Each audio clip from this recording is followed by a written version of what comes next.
Antique shop pays homeless man $20 for priceless item. Arthur felt a lump in his throat as the pawn shop owner told him that it was a mistake giving him the $20 for the picture he found in the trash. Arthur felt tears well up in his eyes as he felt the crumpled note in his pocket that was going to buy him food for the day. The pawn shop owner further explained to Arthur just how much the picture was actually worth. Arthur couldn't believe it, he had been a fool to pawn it so carelessly. But what the owner of the store said next made him burst into tears. Arthur Anderson didn't have the easiest life. At the age of 30, he was living under an overpass. He used to live in a house with a wife, but that all ended when she left him and he lost his job.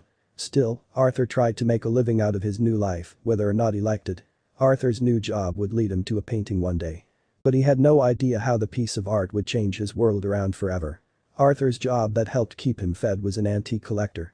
He chuckled to himself when he called himself that. What he actually did was dig through other people's trash in the hopes of finding something worth a couple of dollars to the local pawn shop. But he liked the ironic title an antique collector. He just had no idea how fitting that title would be after he found a specific piece in the trash. There were days when Arthur felt unmotivated. It was easy to understand because he had no family, barely any friends, and no home at all. He was mostly alone in the world and struggled to get to his next meal when things were dire. It was a rough life, to say the least. But Arthur's life was about to turn around for a variety of reasons. And it started on an ordinary Monday morning.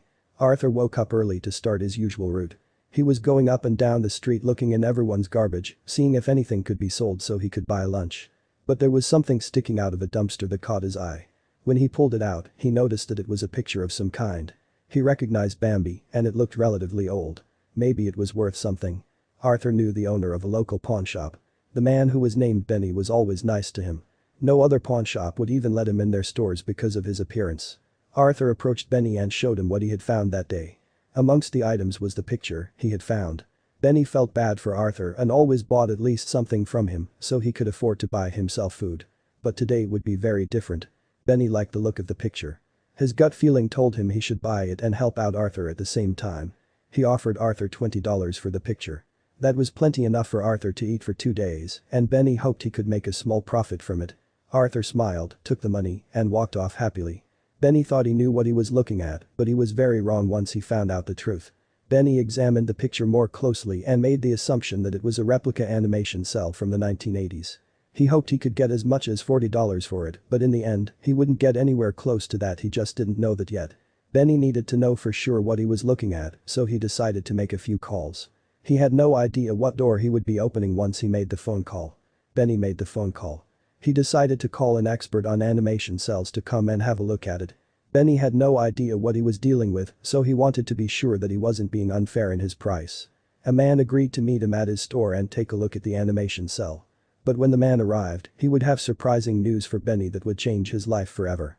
After the expert finished up explaining what Benny had in his store, he hurriedly left. Benny couldn't believe he had agreed to give Arthur $20 for the plastic sheet. He needed to find Arthur to give him a piece of his mind. Thankfully he knew where Arthur stayed and sent a message that he should come back to the store before he spent the money he had given him. But Arthur had no idea that he would leave the store in tears. Arthur felt a lump in his throat as the pawn shop owner told him that it was a mistake giving him the $20 for the picture he found in the trash. Arthur felt tears well up in his eyes as he felt the crumpled note in his pocket that was going to buy him food for the day. Benny further explained to Arthur just how much the picture was actually worth. Arthur couldn't believe it. He had been a fool to pawn it so carelessly. But what Benny said next made him burst into tears. Arthur couldn't believe what he had just heard.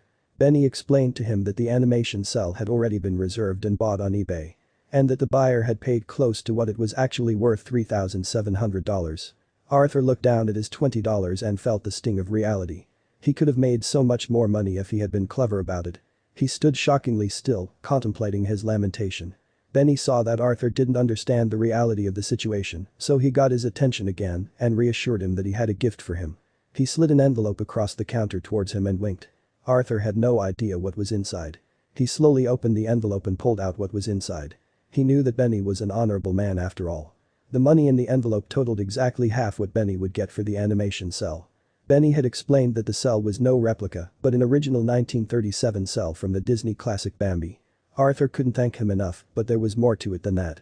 Benny had one more surprise for Arthur that would be worth way more than any amount of money in the world. Benny had found Arthur's family, his mother, father, and brother. They all cared for Arthur and had feared the worst when they lost contact with them. Benny explained to Arthur that they wanted him to move back with them to Ontario. Tears were streaming down Arthur's face as he hugged Benny. He would never be able to repay him for the kindness he had shown him all the years he had sold things in his store. Now he had money and, most importantly, a family he could count on.